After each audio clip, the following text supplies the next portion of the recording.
Hi friends, అందరికీ నమస్కారం. ఈరోజు 10th క్లాస్ సోషల్ ప్రిపరేషన్ కోసం మాట్లాడుకుందాం. ఎడ్యుకేషన్ డిపార్ట్మెంట్ వారు రూపొందించిన బ్లూ ప్రింట్ ప్రకారం మనం ప్రిపరేషన్ ప్లాన్ చేసుకుంటే ఈజీగా హై స్కోర్ చేయడానికి అవకాశం ఉంటుంది. మొదటగా జాగ్రఫీ నుంచి 25 మార్కులు ఉంటాయి. First lesson resource and development నుంచి 1 మార్క్ క్వశ్చన్స్ 2 వస్తాయి. అలాగే 2 మార్క్స్ క్వశ్చన్ 1 వస్తుంది. మ్యాప్ పాయింట్ 1 మార్క్ వస్తుంది.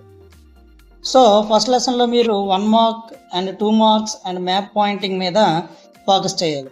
వీటి మీద ఫోకస్ చేసి text book reading and notes preparation చేసుకుంటే first lesson resources and development నుంచి 5 మార్క్స్ మీ పాకెట్లో ఉన్నట్లే.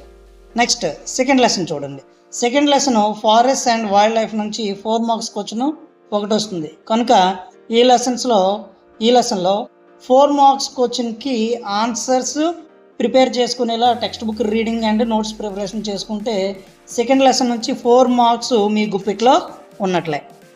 Next third lesson water resources నుంచి 8 మార్క్స్ క్వశ్చన్ 1 వస్తుంది. సో మనం 8 మార్క్స్ క్వశ్చన్కి ఆన్సర్ ప్రిపేర్ అయ్యేలా text book reading and notes making ఉండాలి. ఈ లెసన్ నుంచి మొత్తం కవర్ అయ్యేలా మినిమం ఒక 5 క్వశ్చన్స్ నేర్చుకుంటే 8 మార్క్స్ మీ పాకెట్లో ఉన్నట్లే. Next fourth lesson agriculture. ఈ లెసన్ నుంచి 8 మార్క్స్ క్వశ్చన్ 1 వస్తుంది. అది కూడా ఇంటర్నల్ చాయిస్ కింద వస్తుంది. ఈ లెసన్లో కూడా 8 మార్క్స్ క్వశ్చన్స్ లెర్నింగ్పై ఫోకస్ చేస్తే ఒకవేళ వాటర్ రీసోర్సెస్లోని 8 మార్క్స్ క్వశ్చన్కి ఆన్సర్ మీకు రాకపోతే అగ్రికల్చర్ లెసన్ నుంచి రాయడానికి ఛాన్స్ ఉంటుంది. దీనివల్ల 8 మార్క్స్ మీ పాకెట్లో ఉన్నట్లే. Next fifth lesson minerals and energy resources నుంచి 4 మార్క్స్ క్వశ్చన్ 1 వస్తుంది. సో మనం ఈ లెసన్లో 4 మార్క్స్ క్వశ్చన్స్కి నోట్స్ ప్రిపేర్ చేసుకోవాలి. గుర్తుపెట్టుకోండి, టెక్స్ట్ బుక్ రీడింగ్ చేసి మాత్రమే నోట్స్ ప్రిపేర్ చేయాలి. Next sixth lesson manufacturing industries.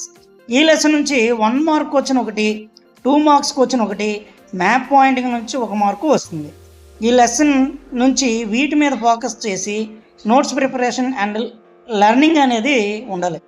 Slow లెర్నర్స్కి ఇలాంటి లెసన్స్ నుంచి ఎక్కువ క్వశ్చన్స్ నేర్చుకునేలా ఎంకరేజ్ చేయాలి.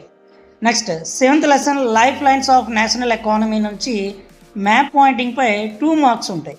సో ఈ లెసన్ నుంచి మ్యాప్ యాక్టివిటీ ప్రాక్టీస్ చేయాలి. ఈజీగా మార్క్స్ కావాలంటే మ్యాప్ ప్రాక్టీస్ చేయడం చాలా మంచి మార్గం. ఓవరాల్గా చూస్తే స్లో లెర్నర్స్కి resources and development, forest and wildlife, manufacturing industries, life lines of national economy పై ఫోకస్ చేసి వీలైన ఎక్కువ క్వశ్చన్స్ నేర్చుకోవాలి. చిన్న ఆన్సర్స్ ఉంటాయి కనుక స్లో లెర్నర్స్పై ఫోకస్ చేయడానికి బాగుంటుంది. Next history blue print analysis కావాలంటే తప్పకుండా కామెంట్ చేయండి. మీ ఎంకరేజ్మెంట్ మరిన్ని ఇన్ఫర్మేటివ్ వీడియోస్ చేయడానికి హెల్ప్ అవుతుంది. Thank you.